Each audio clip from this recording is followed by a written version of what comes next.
I'm delighted to see you here. We do many things at AAAS. This is one that I look forward to every year. It is the holiday program put on by the Dialogue on Science, Ethics, and Religion. The AAAS, as I hope you know, is not only the world's largest general science membership organization, it is what we call the force for science. We look after many aspects of science that are otherwise not getting the attention they deserve. We seek to defend, to build appreciation for those, the conditions that are necessary for science to thrive. And we look at those aspects of science in society, science in public policy, science in religion, science and the law, science education, science and human rights, that are not taught in school, and yet are essential for the fulfillment of the promise of science.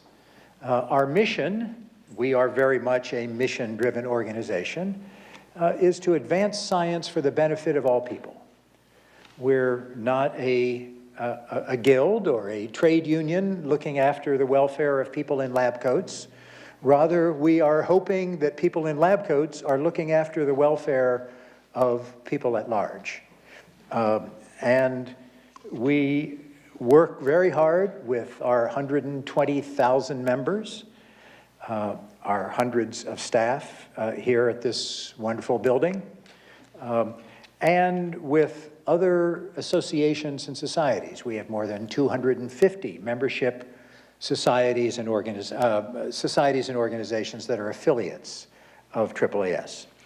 If you have let your membership in AAAS lapse, let me, or if you need an invitation to join, let me give you that invitation right now. You not only would have your own subscription to one of the finest journals in the world, Science Magazine, you would also know that you are working in concert with many, many other people to advance science for the benefit of all people. There are things we can do better together than we can do separately. And if you care about the erosion in, let's say, evidence-based thinking in our, in our society these days, I think maybe I don't have to give you any other reasons to have a current membership in AAAS. So thank you for coming tonight. We have a great program, and Jennifer Weisman will introduce our distinguished speakers and say a little bit more about the dialogue on science, ethics, and religion. I should point out that we have, this is being webcast, and so we have participants afar. There will be time, we hope, I look to the speakers when I say this, there will be time for questions afterwards, and so please think about the questions now so that you don't have to compose them on the spot out of deference to everybody else in the room. And please use the microphone. Jennifer?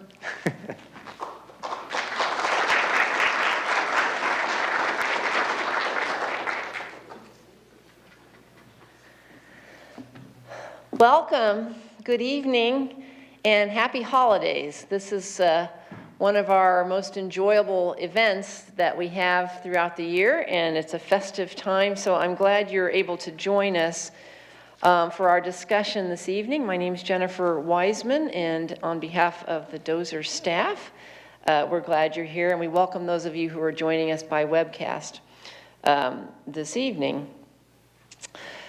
The Dialogue on Science, Ethics, and Religion, or the Dozer program, was established here at AAAS in 1995 to facilitate communication between scientific and religious communities.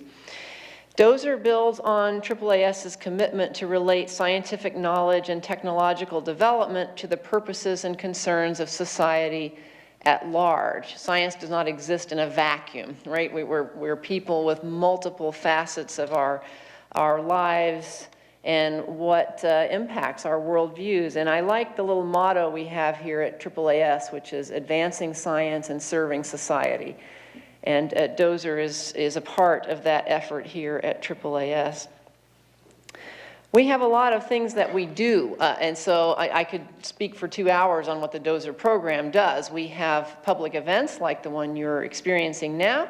We also offer public symposia, more focused symposia at conferences. We have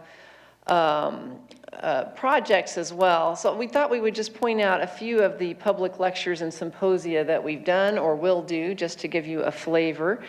Most importantly, there's one coming up in 2019 at the annual meeting of the AAAS, the larger conference of AAAS, where we will be holding a symposium on the biology of resilience, how science and faith communities can work together.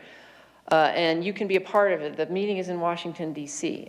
This coming February, so you can check out the details on the AAAS website.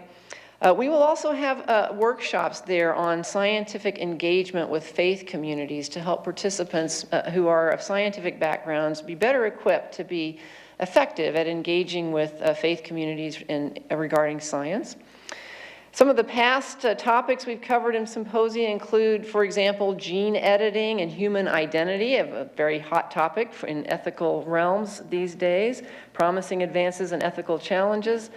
Another example is a symposium we held on religious support of the Paris Agreement on climate change and how having religious communities around the world be supportive of this really helped that agreement to be accepted most places around the world. Public lectures we have sponsored include everything from astronomy, which is my own field, so I'm particularly interested in those topics, to artificial intelligence, such as of mind and machines, what artificial intelligence tells us about ourselves, cooperation and creativity and human evolution, and even neuroscience of morality. Did my brain make me do it? So these are some examples. You can see more on the website, and we have all of these events, most of them recorded, and you can watch them from our website. We also have longer-term projects that we're involved with, and these projects give us years to really work in ways that benefit large swaths of public society. One on the upper left there is a project called Engaging Scientists in the Science and Religion Dialogue. This project seeks to help people in scientific fields who really want to be better able to communicate science with diverse publics, which I've learned is a plural word, but especially religious publics, to do a better job with that and to be better listeners and better ambassadors of science. So we provide workshops and resources to support scientists and science communicators in this effort. One of the products of this is a wonderful little booklet called Scientists in Civic Life, Facilitating Dialogue-Based Communication. And you can download this for free from our website. Another example is Science for Religion Reporters, where we've been working for several years now to bring religion reporters in contact with science at the forefront. And that helps them to write about how science interfaces with other aspects of human life for very interested audiences. And we've seen wonderful, more science-informed articles come out in many publications because of this. And then our science and theological education program, we call it Science for Seminaries, is really active right now. We launched a pilot program in 2018. And then now we're into a phase 2, which will go on for several years, adding dozens more seminaries to the program. These are seminaries that train future religious leaders. And they want to bring more science into the education of religious leaders so that these religious leaders will be able to make science a more vigorous part of the environment in their future congregations. So we're providing science resources and science community support for these religious institutions, also courses for continuing education for religious leaders. We work with synagogues as well in rabbinic training, and pay attention to our film series that's been created for this project, but is useful in many, many different environments, classrooms, and discussion groups, called Science: The Wide Angle. We've already produced some of these films. They get rave reviews, and we'll be producing quite a few more. All right, so you can stay connected there. You see on the lower right how you can find out more about all these things, our website, AAAS.org Dozer, and how to reach us on social media as well. Tonight, we welcome you to an event that touches on a very interesting and vibrant area of scientific advance, genetics and genomics. And this, of course, touches all three of our themes, science, ethics, and religion. We're trying to focus it on something that we could actually perhaps get some kind of a handle on in an hour and a half. So we decided to focus it on healthcare. The tapestry of health, genetic diversity, history, and cultural identity. We have interesting motivation for doing this because scientific and cultural perspectives on human diversity, including concepts of race and ancestry, have shifted dramatically over the centuries. In recent decades, studies of genetic variation at individual and population levels have provided valuable insights for the health sciences. Human genomics, particularly the relationships between genes and expressed outcomes, shape current and developing approaches in precision medicine. However, human diversity is not a matter of genes alone. It also encompasses a spectrum of cultural and theological concepts of identity, as well as individuals' lived experiences that interact in complex and sometimes surprising ways with profound impacts on health and well-being. So tonight's event is a cross-disciplinary discussion of human diversity through scientific, cultural, and theological lenses with a focus on health and well-being. And we have three outstanding speakers that are going to open the conversation. They only get about 20 minutes each, so it's a very kind of painfully short, but we hope this will, as all of our events do, stimulate thought that will carry on beyond this event. So when you go back to your home institutions and social circles, the thoughts that are stimulated here will continue on into conversations there. And of course, we're going to have a discussion with you and some Q&A after these opening remarks. Our speakers tonight are Dr. Charles Rotimi of the National Institutes of Health, Dr. Leslie, or better known as Joe, Weaver from the University of Oregon, and Dr. Gay Byron from Howard University School of Divinity. And I'll introduce each of them as they come up to the podium.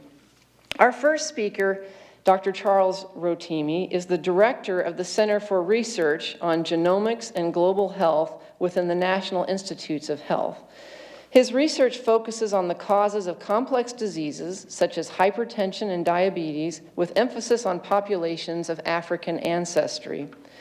Through the H3 Africa Initiative and other projects, he has helped to bring diversity to the study of genomics to ensure that tomorrow's medicine will serve all of humanity. He was recently elected to the National Academy of Medicine and serves on the board of several international organizations, including the American Society of Human Genetics. And he also just returned from a trip that encompassed several countries in Africa, and he is recovering from the jet lag, so we're so grateful you can be here tonight. Please welcome Dr. Charles Rotimi.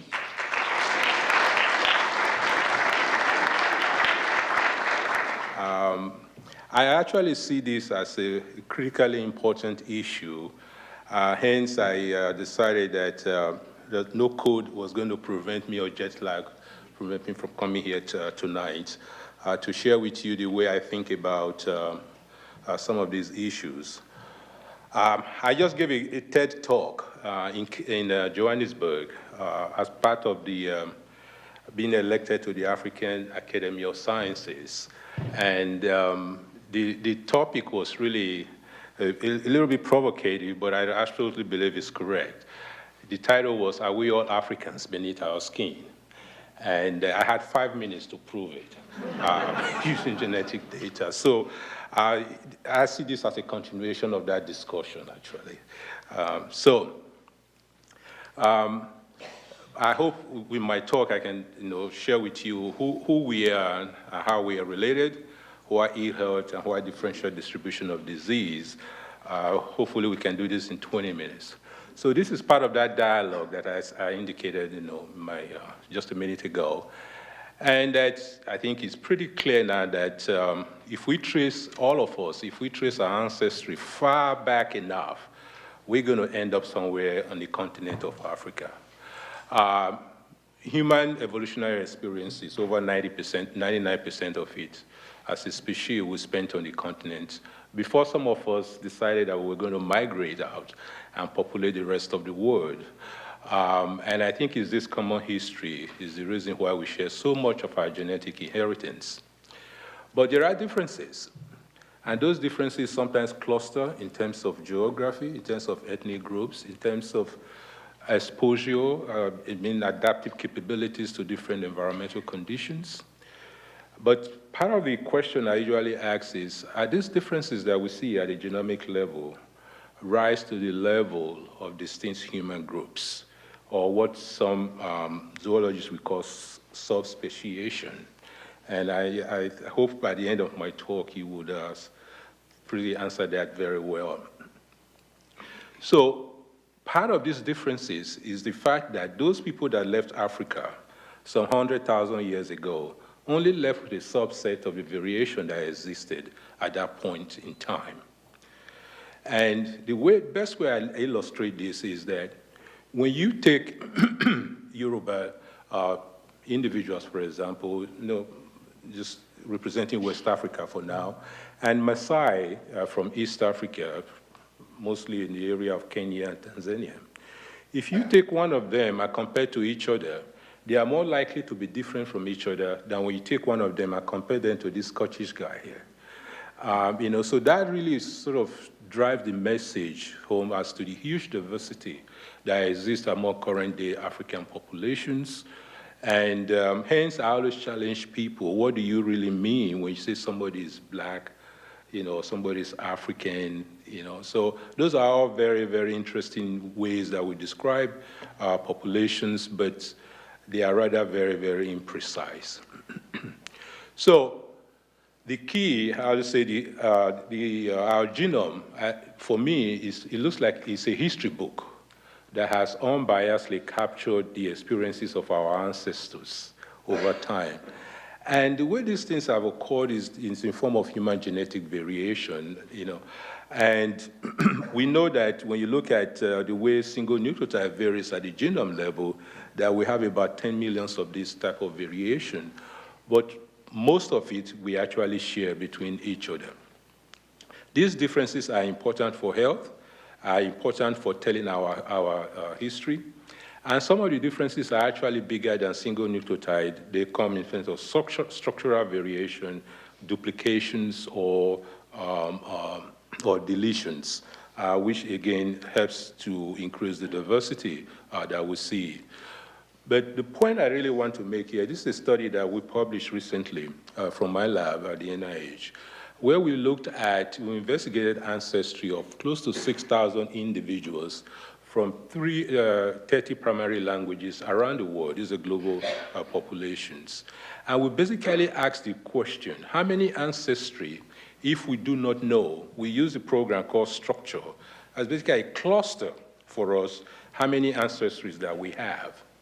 And we identified 21 ancestries globally. And 11 of those ancestries are in Africa alone. Again, also emphasizing the diversity in Africa. The vast majority of us, over 97%, have mixed ancestry. Multiple ancestries map to continent.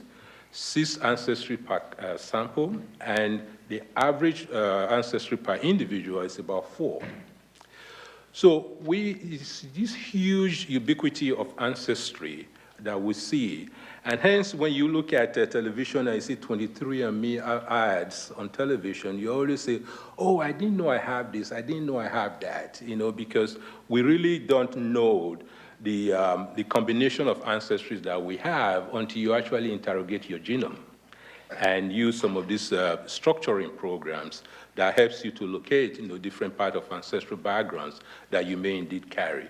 The key here is that this cartoon, I'm not sure which is the pointer here, but what you will see on that cartoon is that there is no solid color, which basically says that each of those lines there is an individual, and there's no solid color, which shows that we all are indeed carrying multiple ancestries. The group that came close to being one ancestry was the Hazards in East Africa. That was actually quite fascinating, but that is also going away very fast, in a sense. So the way I also want to look at it in terms of the way we identify ourselves is that because of this mixed ancestry that we have at the genome level, that if you try to use genetics to define what we call race, it's like slicing soup. You can cut all you want, the soup will stay mixed. That's what we are. We love to share DNA, and we keep weaving this human story, and it's a fascinating one. And I think if we appreciate it, we will really appreciate our diversity without necessarily enforcing all prejudice. And the fact that we do not acknowledge these multiple ancestries can be very, very bad at the level of the individual, especially in terms of medical intervention. This is a story that was published some years ago, but for me it's really critically important. The fact that when I appear before a physician, the physician is going to make certain assumptions about who I am, and some of the treatment this physician is going to give me is going to be based on that assumption. So this was an 8-year-old boy that had some very serious problems, and he was going to go into surgery, but it turned out that this kid actually had sickle cell and did not need that surgery. And the reason why sickle cell was not suspected is because his phenotype is European. But if you look at his ancestry, his parents are from Grenada, and we're of Indian, Northern European, and Mediterranean ancestry. So if you see that, if you knew that, you would know why this kid will have sickle cell. In a sense, So the question I asked the audience, and I think this audience is too smart for this question, actually, but I usually ask an individual from which of these following countries is most likely to carry the sickle cell trait? And I'm just going to answer it because I know you guys know the answer to this. It's Greece. But a lot of people don't really believe that. Most people will point at South Africa. And that's wrong. There's really no malaria. People in South Africa didn't have to deal with the problem of malaria, therefore there was no really sickle cell in that part of the world. So that, again, is part of the complexity of the way we describe ourselves, how we even label human genetic variation and things like that. This is another example, one of the most fascinating examples for me as somebody who's interested in health disparities. One of the, this cartoon here really displays the what we call admixture mapping, and that is two populations, ancestral populations that have been isolated for a long time, coming together, like African Americans coming to the to North America, and interacting with European Americans. But we can take advantage of this to answer some very specific questions. And if you look at something like kidney disease, African Americans are about 13% of the U.S. populations, but 32% of kidney failure are experienced in African Americans, and almost 4 times more likely to develop kidney failure than their white counterpart. So there was this hypothesis that if this is true, then this may be tracking at the genetic level. Okay? And the best way to answer this is to see if this is tracking the ancestral population of African Americans, which is basically West Africans. Okay? So, and this study was done in 2008 and picked up, using this admixture mapping strategy, and picked up that huge signal there on chromosome 22 that shows that a gene, at that time it was MYH9, that was tracking this kidney disease. But using sequencing information, it became quite clear that it was the APOL1 gene. What was fascinating about this story is that the risk is very high, tenfold is the risk. But that's not really as impressive as that was, it wasn't really the story. If you look among the Yoruba, it's about 40%, the prevalence, and African Americans about 20%. And it's absent in Europeans and Asians. So the first question that was asked is, why would a variant this high, this bad, rise to such high frequency? The tendency for evolution is to get rid of bad things. And it turned out that it's actually a very good gene if you are going to survive African sleeping sickness, trypanosomiasis.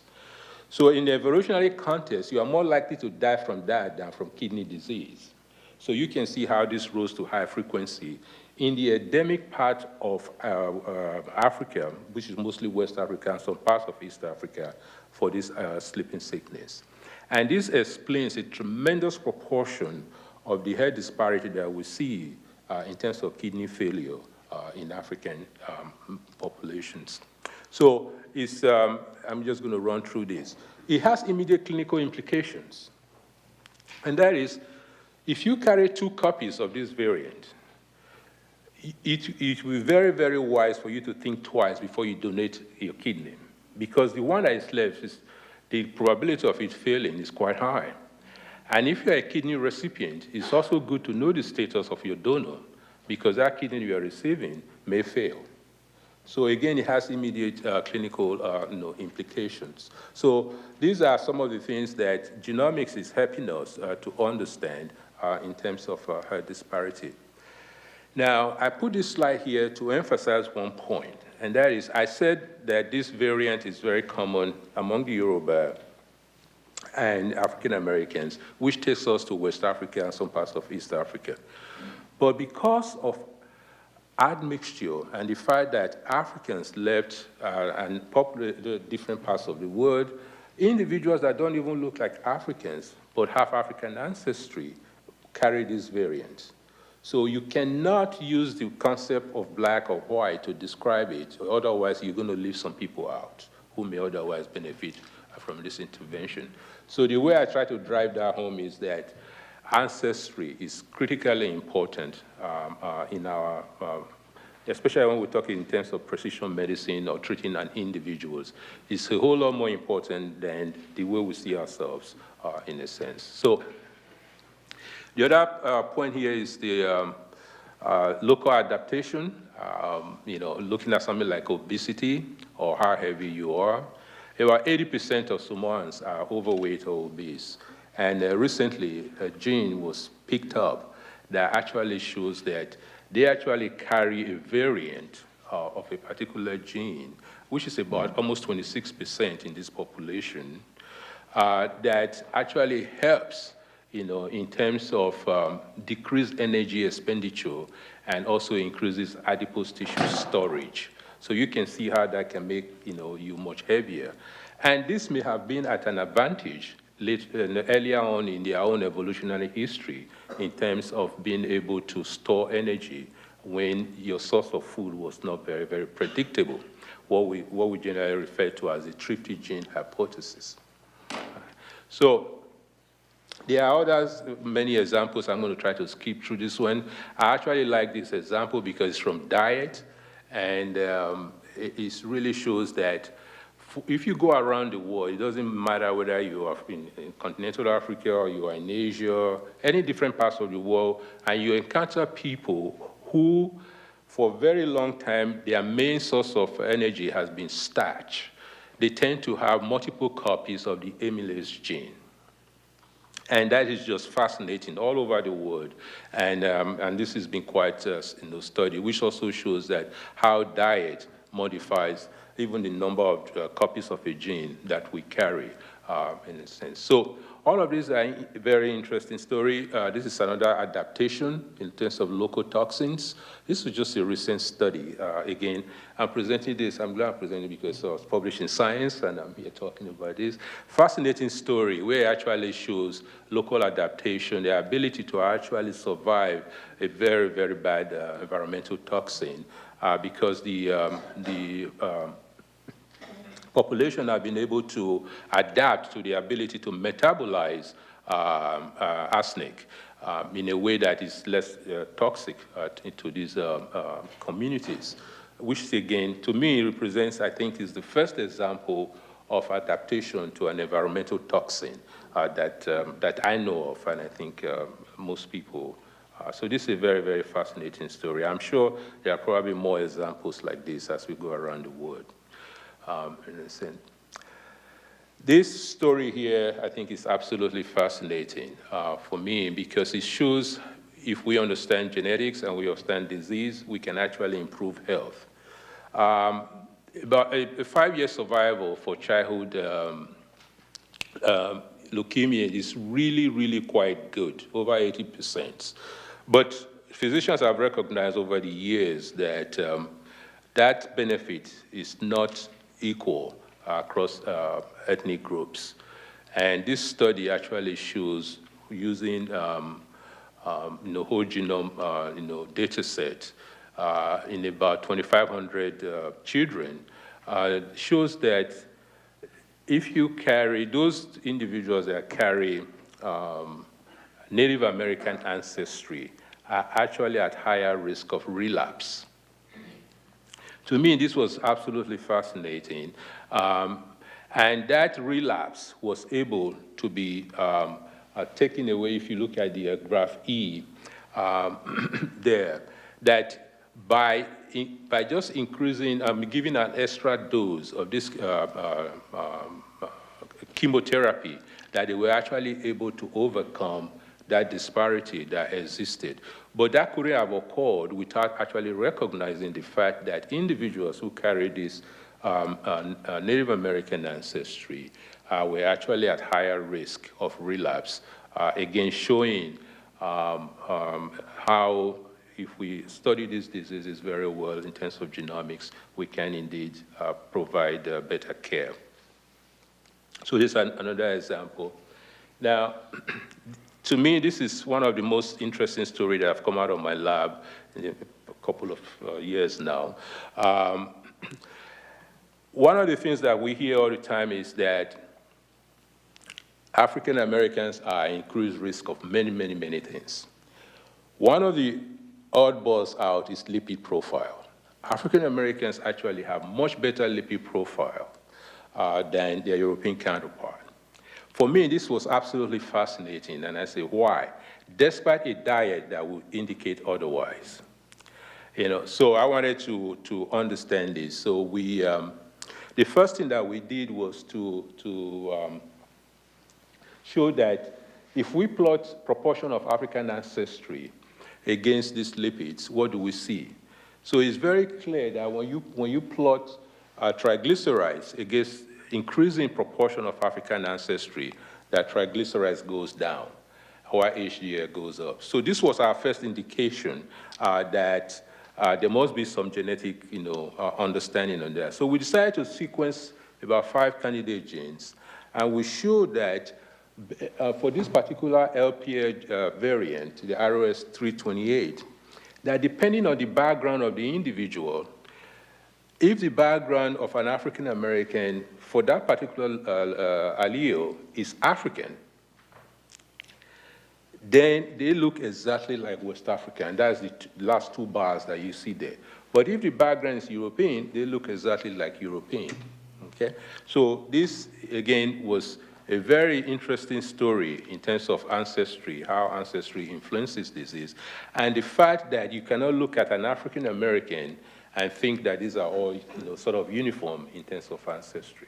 So this was absolutely fascinating for me, and I'm going to skip through this. This is just demonstrating the fact that we need to study diverse human populations because, again, warfarin dosing is based on some very important haplotypes, but we found a haplotype in African ancestry populations, actually quite common, that is currently not used as a part of how warfarin dosing is currently done. Okay? So I'm going to end by discussing what I refer to as diversity and the lack of diversity in genomics. This has been my passion, and it's really why we helped to establish the H3 Africa. I believe that if we do not engage different human populations, as I've shown to you, we are going to shortchange human populations in terms of precision medicine, and even we're going to shortchange biology because we will not fully appreciate how genomics actually influences health. And that is just a cartoon to show that most of the work we've done so far is in non-African populations, and we need to do better. And as precision medicine is, it really speaks to the individual. My mother sometimes cannot stand for me, and I cannot stand for my mother. You need to understand what is going on. And the fact that we are not engaging different populations can actually lead us to wrong decisions sometimes, as in this case of heart disease among Black individuals in the United States, who were not actually at risk, but they were being classified as being at risk because the reference database was not, did not include enough of the African Americans, in that regard. Now, I think this is perhaps should be the last slide, I'm not sure. But this is really an example to show why we shouldn't use labels like black or white to describe human genetic variation. There's an HLA variant that is actually quite powerful in terms of predicting adverse reaction to this abacavir drug for treating HIV. If you look among Maasai, it's about 14%, one of the highest rates in the world, but among Yoruba, we almost don't see it. In African Americans, it's about 1%, and in Europeans, it ranges from about 3 to about 6%. So if you use the word black, you will completely distort this radical distribution that you see, or use the word African, you just distort this distribution that you see. And you can arrive at a wrong public health decision as to who to screen for testing in this kind of sample. So this is some of the cautions that I say. The danger of labeling human genetic variations, I think is something that we have to be very, very careful about. Genetic variation doesn't necessarily structure about the way we socially describe ourselves. Sometimes it may match, but most of the time it doesn't. And I've been talking about genetics, and this is really my last slide. I've been talking about genetics, but I want to end by emphasizing, because I'm interested in health disparity, I want to make sure I don't leave you with the impression that the driving force behind health disparity is genetics. It is not. The driving force behind health disparity is social structures and the way we treat ourselves and the way we, even our healthcare, our tax laws, they are all as important in terms of health disparity. This is a book that I would recommend if you're interested in health disparity. I don't know the author, but it's absolutely fascinating. I couldn't put it down, which shows that if you look at Hyde Park and Washington Park, those are just a football field away from each other. But look at life expectancy between the two. And that will really show to you, again, that the environment that you live in can indeed shorten your life. And this is more important in terms of health disparity. And I thank you very much. And if we end by quoting father of genetics, Charles Darwin, if the mystery of our poor be caused not by the laws of nature, but by our institution, great is our sin. Thank you very much.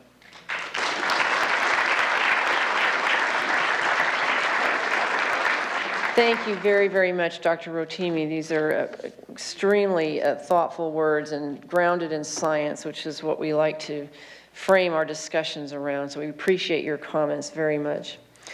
Our next speaker is Dr. Leslie Jo Weaver. Jo is a medical anthropologist and assistant professor of international studies at the University of Oregon. Her fieldwork in Brazil and India has examined how everyday realities of social structure, including age, gender, wealth, ethnic identity, and caste, shape people's well-being. In addition to her peer-reviewed research, she is co-producer and co-host of the American Anthropological Association-sponsored podcast entitled Speaking of Race, a multidisciplinary project that traces the emergence of scientific racism and its lingering impacts around the world. Please welcome Dr. Weaver.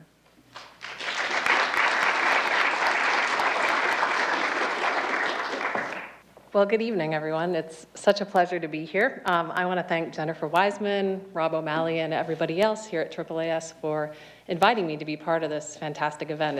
It's truly an honor. As Dr. Weisman said, I'm a medical anthropologist, and I've worked for about 15 years on trying to understand and unravel the social structural origins of health inequality, primarily in India. My main work is about how women with type 2 diabetes in North India manage the illness, and it focuses quite a lot on how structural inequalities, like the ones Dr. Rotimi referenced at the end of his talk just now, how those shape women's abilities to manage their illness. Now, my goal tonight is to use my work in India to connect some of the threads that we're talking about this evening across these three presentations. I want to show you how health inequality in India today is patterned by this linkage between historic ideas of scientific racism and caste that came together in India over a century ago during the colonial period. And my big overarching message here is going to be that the racial legacies of colonialism underpin many of the health inequalities that we see today, both in India and beyond. And that we really need a historically informed approach if we want to have any hope of unraveling those inequalities. But before I move to that macro level, I actually want to start in the opposite place, at the micro level, with the story of a woman whom I will call Sita. I share this story with you because I think it illustrates really well how race and caste have come together in this particular way in India to create situations where it's arguably nearly impossible for a person to manage their own health. So I met Sita in 2011 when I was in New Delhi, India, conducting my doctoral fieldwork on diabetes. She's pictured here on my right with the red shawl surrounded by two of her neighbors and their daughters. She had a very demanding daily schedule. She woke at 6 sharp every morning and rushed to drink a hot, sweet cup of chai before walking to her employer's mansion in the next neighborhood over. She worked there as a domestic servant, and because she was low caste, she was a migrant from another state, West Bengal, she was orphaned, and she had very little education. This was a really prestigious job for her because it put her in contact with the elite of New Delhi. But she was paid very little for this work compared to many of her peers, and her employer justified this by providing her a servant quarter to live in the next neighborhood over. The quarter was just a single room with no kitchen, and this is where her story really gets complicated. Her children were forbidden from entering the mansion where she worked because of their low Shudra or laborer caste. And so what that meant was that every day, 3 times a day, at lunchtime, tea time, and dinner time, Sita had to prepare food for her family as well as for her employers, and then carry that food back to her children and her husband in their servant quarter. She herself often found herself with no time whatsoever to even eat a meal during the day, and she just kept herself going with more chai throughout the day. And of course, this is quite dangerous for someone with type 2 diabetes to have this high level of physical activity without food. Her doctor had prescribed her an oral medication to help manage her blood sugar, but Sita took it only occasionally because it cost about 1/3 of her monthly salary. And on the day we met, her beige salwar kameez hung off of her frame, which had grown thin along with her uncontrolled diabetes. Now, that story might not, on its surface, strike you as having all that much to do with race, but I want to make the case that there is a hidden element of racialized inequality embedded in Sita's story that contributes to her disadvantage. I first began to see these linkages between health inequality and caste and race in my work on the podcast that Dr. Weisman mentioned, which is called Speaking of Race. I co-host this podcast with Drs. Jim Binden and Eric Peterson of the University of Alabama. And it's a public education project whose main goal is to help us think about how historical ideas around scientific racism came to be in the first place, how they spread around the world, and how they reverberate even today.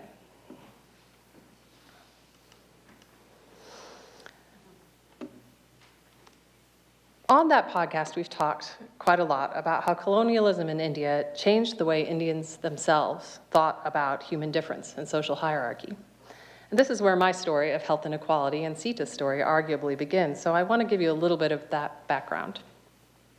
The British arrived in India just after the Enlightenment and in the middle of the scientific revolution in the 17th, 18th centuries. There was obvious inequality between the colonizers and the colonized, which I think is illustrated quite beautifully in this image here. But the British were also really interested in trying to understand indigenous forms of social hierarchy as well. When they came to India, they found a new kind of hierarchy they'd never seen before, caste. And very quickly, making sense of caste became one of the central intellectual projects of the British colonials. Now, just a tiny bit of background on caste for those of you who might not be familiar with it. It's an inherited occupation-based system of social positioning, and it's very, very complex. But at its foundation, it consists of 4 major groups pictured here. Brahmins are the priestly caste at the top of the hierarchy. Kshatriyas, or politicians, administrators, and military personnel in the next level. Vaishyas, or business people, below them. And then Shudras, or manual laborers like Sita, at the bottom of the pyramid. And then even below that hierarchy are Dalits, formerly referred to as untouchables, who perform the most menial tasks and are the most considered sort of ritually polluting. Now, discrimination based on caste is illegal in India and has been since the founding of the nation. And some scholars even argue that it's becoming less important in India today as people move to cities and become more socially mobile. But caste still plays a very big role in major life things, such as who you're likely to marry or what kind of job you're likely to have. Sita, for instance, was a Shudra, as was her husband, a manual laborer, and so it made sense that she worked as a domestic servant. And furthermore, she didn't have the education to be qualified to perform many other jobs. So back to colonialism. The British immediately noticed caste. And they tried to make sense of it by analogizing it to the Enlightenment-era divisions of religion and race that they were accustomed to back home. Scientists in Western Europe were already very preoccupied by this point with trying to find a way to physically measure race.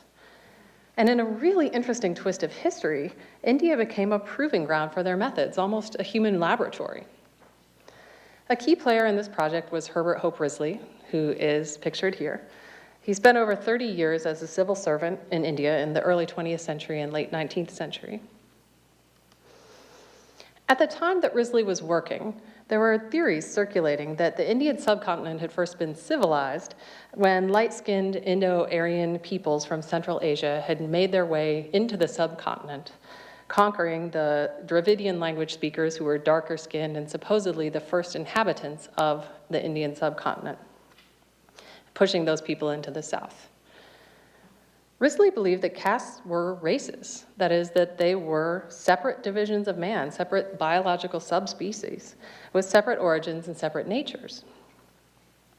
And because of the practice of endogamy, or intermarriage, between caste groups, he believed that when he looked, he would find these sort of unchanging caste groups, Aryans on the one hand in the north, Dravidians on the other hand in the south, that had been pure since time immemorial, almost like pieces in a museum. If he could just find a way to measure the amount of Aryan blood in various caste groups, Risley thought the mysteries of the caste system would open up to him. So he decided to try to assess Aryanness using a newly developed measurement at the time called the Nasal Index. His assumption was that more Aryan caste groups would have pointier noses, like the ones that he thought he saw in North India, whereas more Dravidian and darker skinned groups in the southern parts of the country would have broader noses. I probably don't need to point out to you that this was echoing the white European, black African divide that had already become the scaffolding of the race concept in Europe. So Risley used this measure in the 1901 census of India, which he commissioned. And at the end of it, he claimed that he had succeeded in proving that the higher castes in North India, uncoincidentally, the groups with whom colonial administrators like him had the most contact, were indeed more Aryan by descent because of their nose measurements and the languages they spoke and other features. The implication here was important, and it was that people who were higher caste had some kind of birthright that made them socially dominant by nature. And regardless of whether or not people actually believed that at the time in India, the colonial government made it real by choosing higher caste, lighter skinned North Indians to serve as bureaucrats in the colonial government, effectively putting them in positions of authority over their darker skinned and lower caste countrymen. So Risley's work did a couple of things that ended up shaping Indian history and arguably even global history. First, it layered this new racial valence on top of caste that persists in India to this day, which I'll talk about more in a moment. And second, Risley's work fed back into Europe. The Nazi movement used the research coming out of India to help prove that emerging ideas about Aryan supremacy were correct and could be seen globally. These, of course, are the very ideas that ultimately led to the Holocaust, and Risley's work was a part of that. And these ideas have stuck around in India, such that the diverse groups of people you see here are perceived often as being racially different.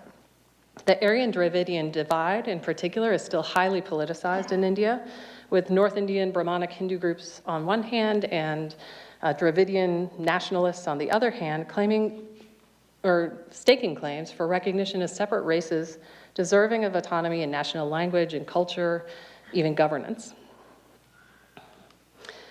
And it gets reinforced through film and popular media as well. This is a still from a Bollywood film featuring the North Indian superstar Shah Rukh Khan, looking very light-skinned and modern and Western by appearance, apparently also just getting out of a brawl. He's backed by a bunch of South Indian men who come across as being savage or even tribal in the way that they're depicted. This race-caste complex also fuels a multi-billion-dollar skin whitening industry in India. And most importantly for our purposes tonight, it patterns social inequality around health. This image is showing household expenditure by caste group in India. And what it's demonstrating is that the scheduled tribes, or STs, and scheduled castes, or SC groups, which are the two lowest caste groups recognized by the Indian government, have a much higher proportion of poor and very poor individuals amongst their ranks than the higher caste groups do. Sita, as a low caste individual, falls into this group here of being a scheduled caste. Research on caste and health has also documented stark differences between caste groups in access to basic healthcare and prevention like vaccines, as well as treatment for people with chronic diseases like diabetes or infectious diseases like tuberculosis, for instance. Pictured here are mortality rates for children under 5 years of age. And I'm showing you this statistic because it's one that's used very widely in global health as sort of a proxy indicator of overall population health and well-being. As you can see here in 2006, non-low caste groups, so these ones up here, had an under 5 mortality rate of about 59 per 1,000 live births. Whereas the lowest caste group pictured in this image right here, the scheduled tribes, had a much higher mortality of around 96 per 1,000 live births. And this link between racialized social inequality and population health is global in its effects. This map is showing you that same statistic, under 5 mortality, around the world, where darker blue regions have higher mortality. And you can see that the highest concentration of this mortality is in sub-Saharan Africa, where a child born is more than 14 times likely to die before their 5th birthday than a child born in other parts of the world. As you can also see, the Indian subcontinent is not particularly far behind in this measure. Again, I'm telling you about this particular statistic because it's a good way of sort of getting a snapshot of overall population health. So this map is essentially showing us where the greatest health inequalities are. When I teach about this topic, I like to point out that the bluest areas in the map that I just showed you are also those largely that were colonized, in the past 300 to 500 years. And just as ideas about racial supremacy and inferiority were passed through the empire to India, so too did they make their way into other parts of the world, including Brazil, where I also work, as well as South Africa, to name just another. So what does this have to do with Sita? Well, as you can see in this image, she has relatively dark skin. She might be described as dusky, using local terminology. And she's low caste, of course, as we've already talked about. She wears visible markers of being from the state of West Bengal, such as this particular style of bracelet that she has here. And Bengalis are often discriminated in the plains parts of North India where New Delhi is situated. So what this means is that people read Sita as low status, both because of her skin color and because of her regional and caste identity. On top of that, she's disenfranchised in other ways, of course. She has little formal education, she's an orphan, and of course she's a woman. I thought more about her situation in the years following my work with her, and once I started looking more into this history that I've been telling you about between race and caste, it struck me that all of these forces, not just the gender and class ones that I initially noticed, were crucial to the position in which she was stuck, being unable to pay for her medications most of the time, and also fearing the loss of housing that her family would likely face if she looked for a job with better pay. In fact, that job was so demanding that she barely stopped to do even the most basic self-care tasks like eating regular meals.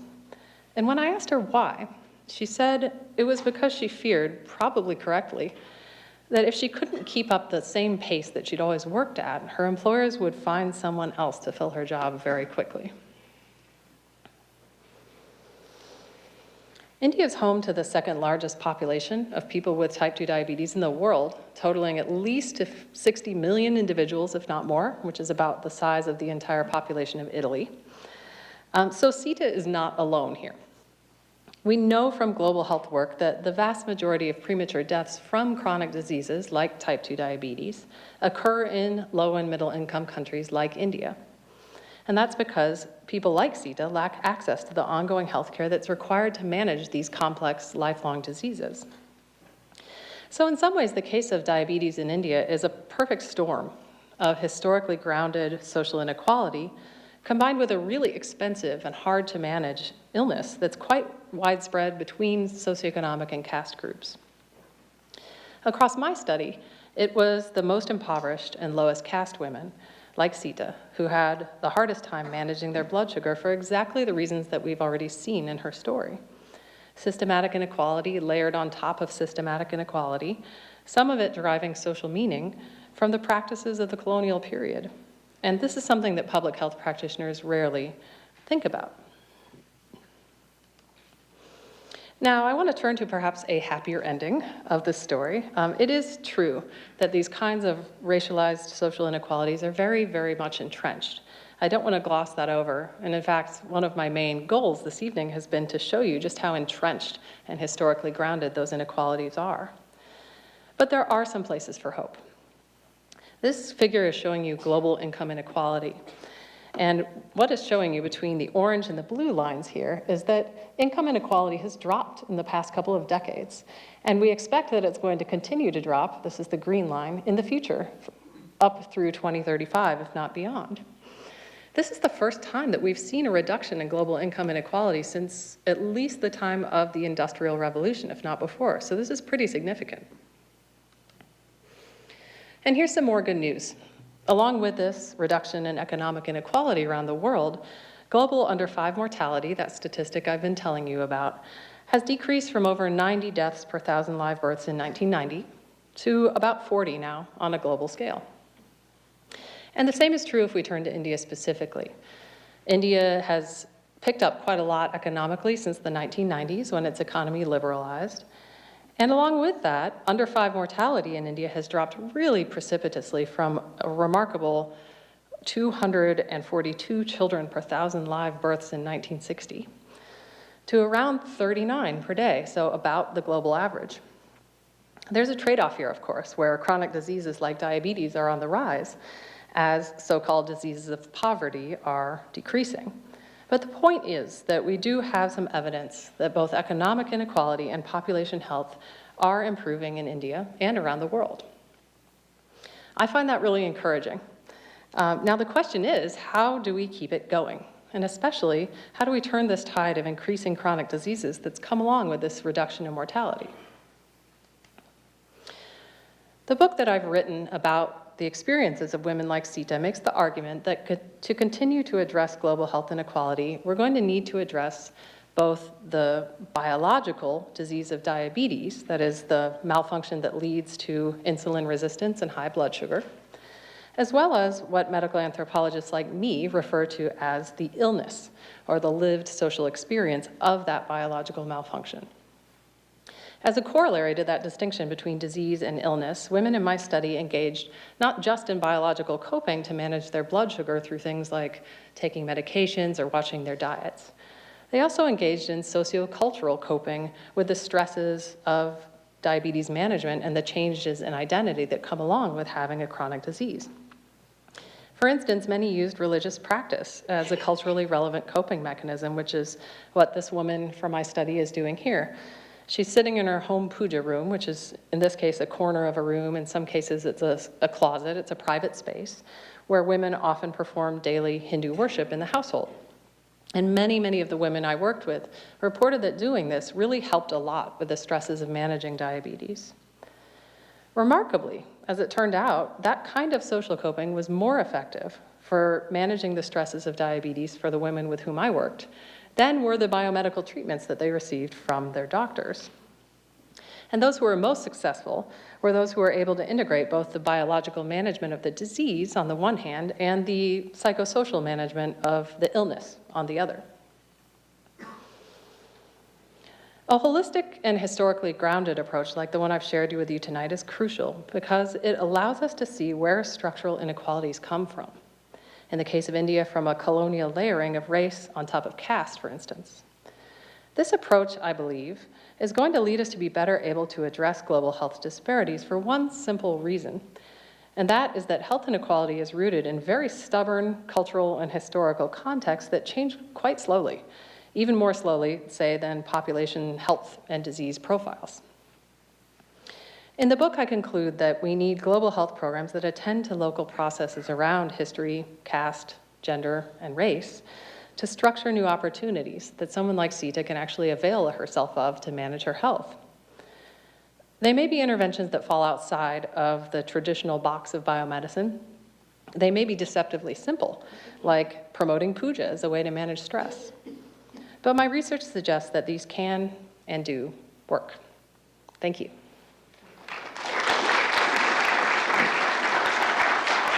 Thank you very much, Dr. Weaver. Our third speaker this evening is Dr. Gay Byron. Dr. Byron is a professor of New Testament and early Christianity at the Howard University School of Divinity in Washington, D.C.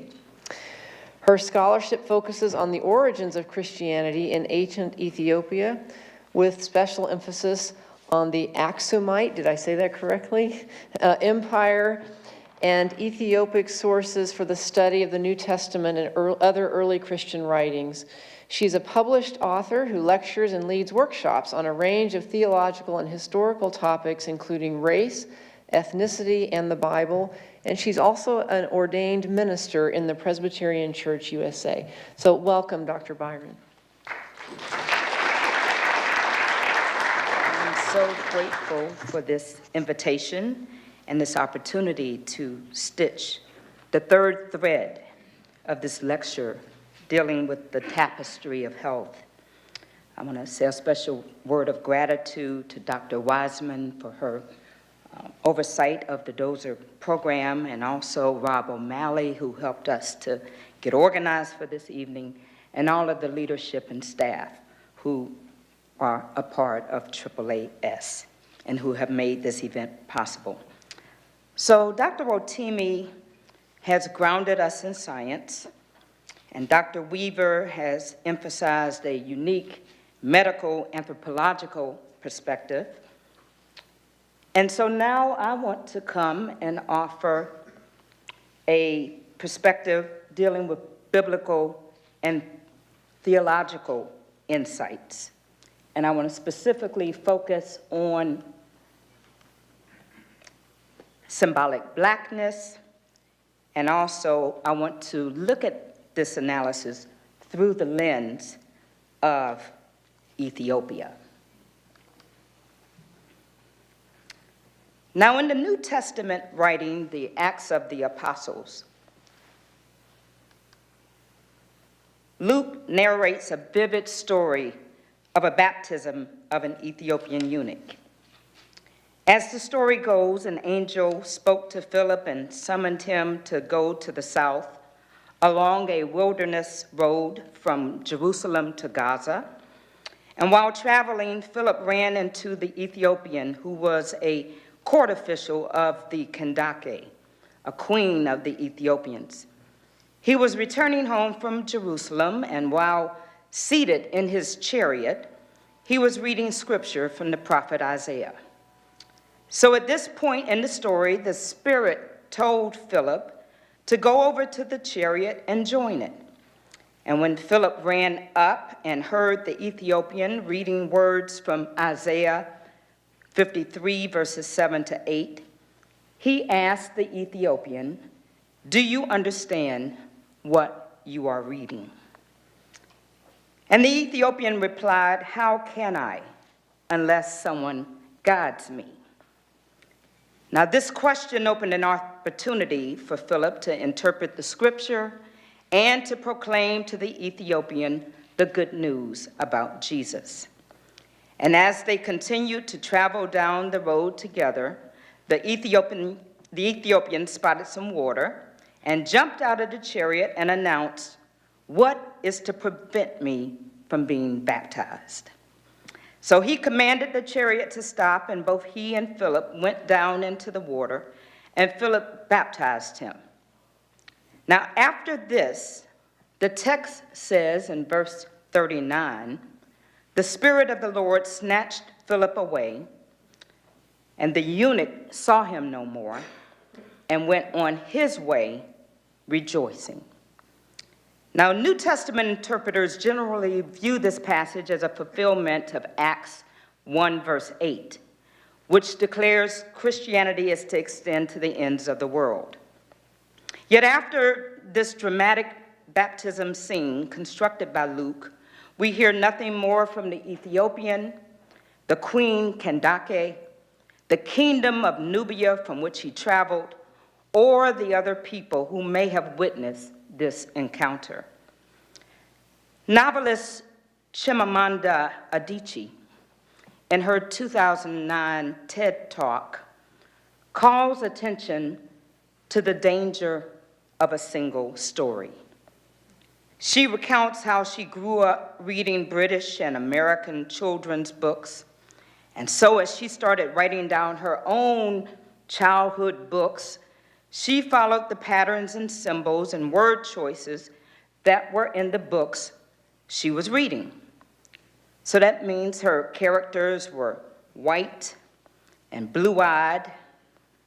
They played in the snow, though there was no snow in Nigeria. And they ate apples and drank ginger beer. And she had no clue about ginger beer and apples. Mangoes were the fruit of choice in her community. And as much as she enjoyed reading the British and American books, the unintended consequence of this is that she lost sight of her own identity, her own language, and her own culture. Yet, when she discovered African writers, she experienced a mental shift in perspective and developed her own authentic, culturally rich voice. She also began writing stories that reflected the world she lived in and the people who nurtured her into being. Adichie claims that if we hear or read only a single story about another person or country, we risk a critical misunderstanding. And indeed, this single story phenomenon or single cultural perspective is what has characterized the way in which New Testament scholars have traditionally read their sources. Even when there are efforts to study different trajectories, if you will, of the New Testament, or apply historical critical methods, these efforts are still within a Western paradigm that privileges certain theological and cultural frameworks and leads to images, church materials, and teachings that marginalize the vast array of ethnic identities that are well represented in biblical and other sources documenting early Christianity. So the slide that I have let linger before you during this opening is indicative of what Adichie calls the danger of a single story. This slide was used in Sunday school curriculum in the 50s, 60s, and even the 70s. And although there have been significant changes and resources since that time, the way in which this story is framed in Acts, as well as the many other stories about Ethiopians, Egyptians, and blacks that we find in early Christian writings, leads to what I call symbolic blackness. And so I have done research on this phenomenon, which puts flesh and color on the Ethiopian. You see Exhibit A, Exhibit B, and research that sheds light on Nubia, the land of the Kandaki. And also I've done research which deals with the ethnic context and racialized subtexts that are present in the New Testament. So bringing all of this together. So in Symbolic Blackness and Ethnic Difference in Early Christianity, I deal with the symbolic rhetorical representations of Egyptians, Ethiopians, and blacks by focusing on ethno-political rhetoric, and the study also deals with Greek and Latin sources, and the book deals with how Egyptians, Ethiopians, and blacks became associated with the threats and dangers that could potentially destroy the development of a certain orthodox brand of Christianity. In spite of the basic contention that Christianity was to extend to the ends of the world and include all people, even an Ethiopian eunuch, the evidence of ethnic othering that takes place in early Christian writings indicates that certain groups of Christians were marginalized and rendered invisible and silent. They were, in the words of the church father Jerome, blackened by their sins. So ethnic and color difference, therefore, symbolized certain theological, ideological, and even political intra-Christian controversies and challenges. So this research was all well and good, but it is only one side of the story. What about the other side of the story? How do we get to Ethiopia and the empires of the ancient Ethiopians? With these questions in mind, my research has led me to acknowledge the Aksumite Empire, an empire in Northeast Africa that was thriving at the same time as the Roman Empire. I'll say that again, thriving at the same time as the Roman Empire. Now, one reason we hardly know anything about the Aksumite Empire is that for New Testament studies, the language of Ge'ez, which is the language of the Aksumites, is not accessible to most students in seminaries and divinity schools in the same way as Hebrew, Greek, Latin, Aramaic, or even Coptic. And so our focus for New Testament studies revolves around the Roman Empire. And this accounts for the narrative we have in the book of Acts that symbolically uses the Ethiopian as a trope, but is not concerned with highlighting the different traditions of Christianity that emanate from the desert of Egypt or the countries in Northeast Africa, in particular modern Sudan, Eritrea, and Ethiopia. Thus, my scholarship and teaching is grounded in redrawing the boundaries of early Christianity, in particular by analyzing the Aksumite Empire and its sources. So what does all of this have to do with the tapestry of health and our focus on genetic diversity, cultural identity, and history?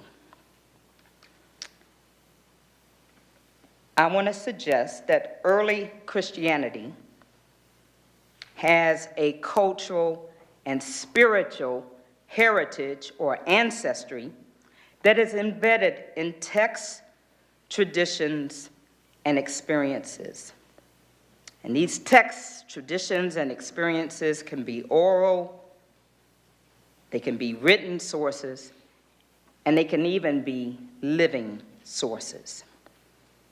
This cultural and spiritual heritage, or ancestry, if you will, of early Christianity is also transmitted from generation to generation through rituals and other practices that define communities and their place in the world, transmitted through trauma, grief, and social dislocation.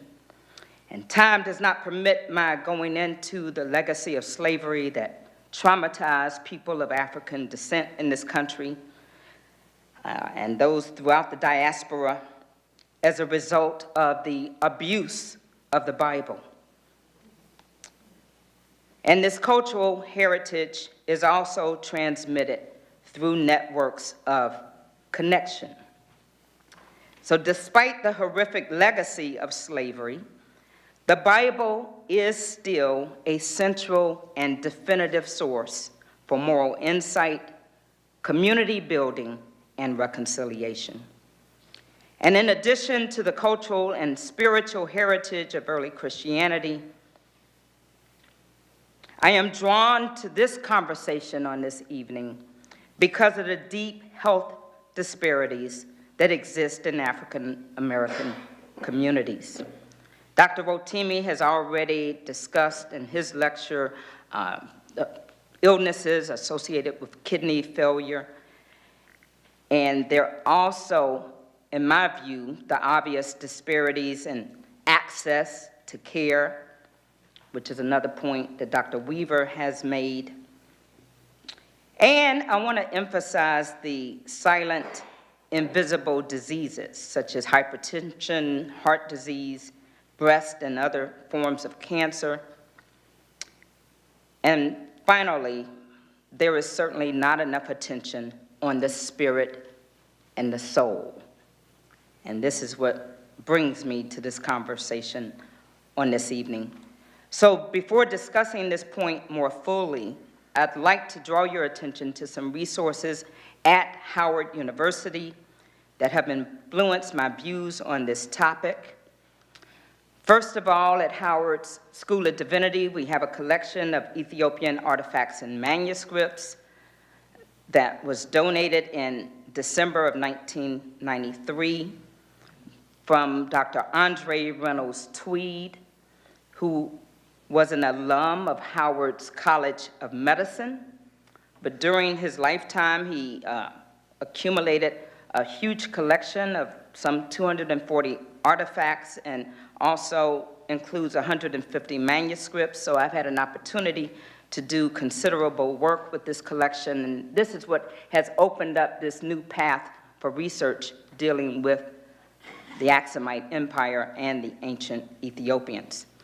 In addition, at Howard University, as many of you know, we have the National Human Genome Center, and the founder is Dr. Georgia Dunstan. I would be remiss if I came to a gathering like this and did not mention her name. I don't know if Dr. Dunstan is with us this evening, but the Human Genome Center at Howard was founded in 2001, and it provides research for the global community in genetic studies of diseases common in African Americans and other African diaspora populations.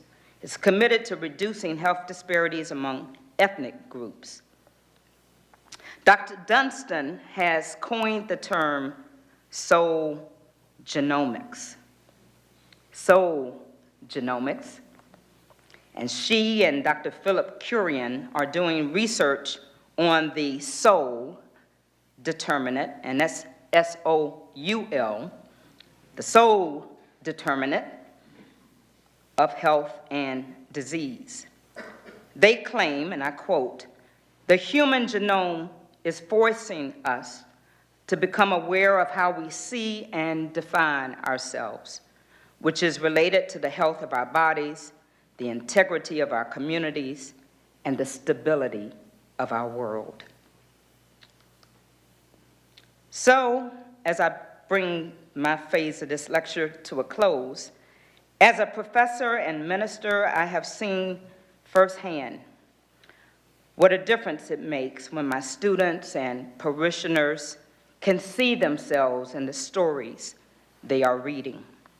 For example, when they see the women who were judges, rulers, mothers, and owners of property in the Bible, when they see the men in the Bible standing in their strength, making sacrifices for their families and communities, and unapologetically bearing witness to their faith.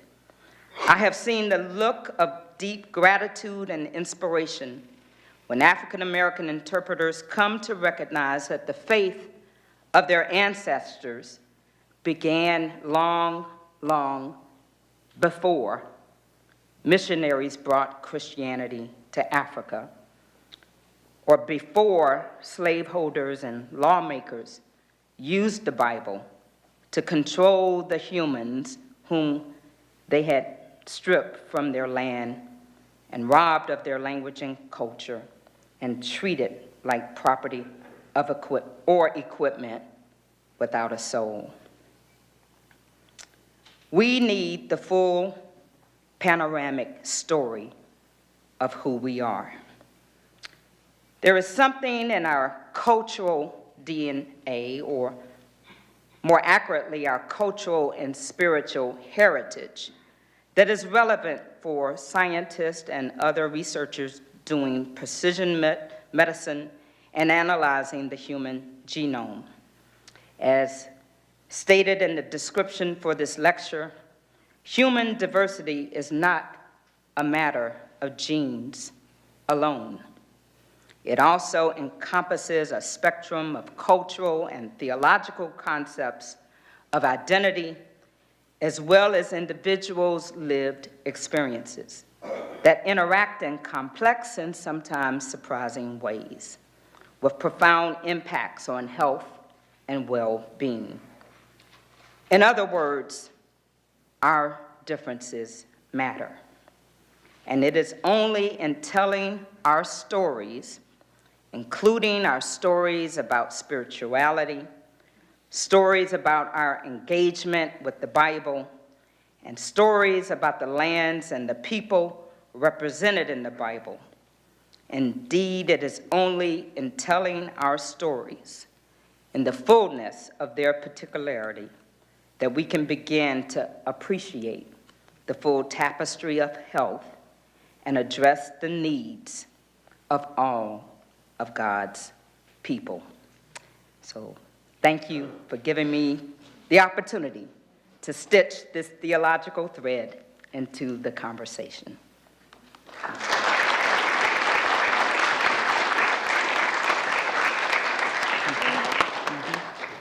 Thank you so very much. If you wouldn't mind just going ahead and having a seat over here, if our speakers could come up. Thank you so very much, Dr. Byron. A very interesting reflection. We're having quite a tapestry. Do we have an overview slide? Oh, here we go. A tapestry event this evening. And I just love the different perspectives that all three of you are bringing to the discussion this evening. And I have a lot of questions I could have, but if any of you have questions for our particular speakers, now is the time to come. We have 2 microphones. You can come up to the mic. We have a rule here at AAAS, or a definition, that a question is a short collection of words that ends with your voice going up at the end. And it is not a statement. It is something that you're asking our speakers so that we can hear from them. And the shorter the questions are, the more we can get in.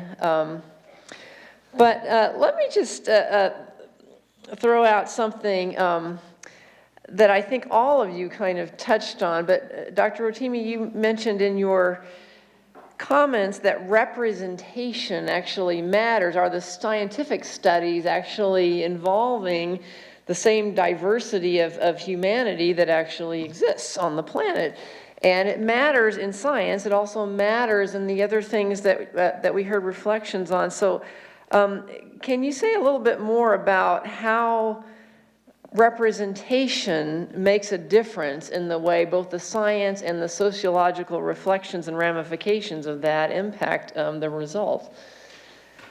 Yes, I think it's one simple way I try to do that, and that is...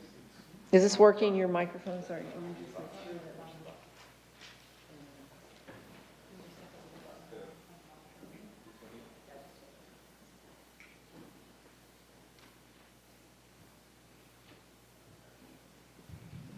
Is it better? Yes. Yeah. I think the simple way I try to explain this is when I was growing up in Nigeria, those days I used to get malaria twice a year. My mother used to suffer from the same thing. And those days, just to tell you how old I am, it was chloroquine that we took to treat the malaria. And after the malaria is gone, chloroquine was quite effective those days. I cannot sleep for days, but my mother is just fine. So if you were interested in the pharmacogenetics of chloroquine, myself and my mother would belong to 2 different groups. To me, that is the extent of diversity. And when we say precision medicine, why we make sure that we have to represent everybody, is that you cannot even use my mother to represent me at that point in terms of the genetics of chloroquine action. So for me, it's critically important. There are things that we find when we look at different human populations that we will otherwise not see if we don't go there. And that to me, I think it's not just for political correctness. I think it's a scientific imperative that we engage all human populations because we will understand biology much more robustly. Thank you very much. Okay, let's take a question from, how about here? And we'll go back and forth here. This is a question for Dr. Byron. If you want to identify yourself, by the way, you're welcome to do so. Thank you. Ida Chow, Society of Developmental Biology, a member of DOSER. Yes. Dr. Byron, you addressed the case with in the light of Christianity. Could you also address in the light of other religions? Is that short enough question? Yeah, that was very That's short great. and very to the point. My focus, of course, is on early Christianity, but the same phenomenon of symbolic blackness, if you will, occurs in Islamic sources.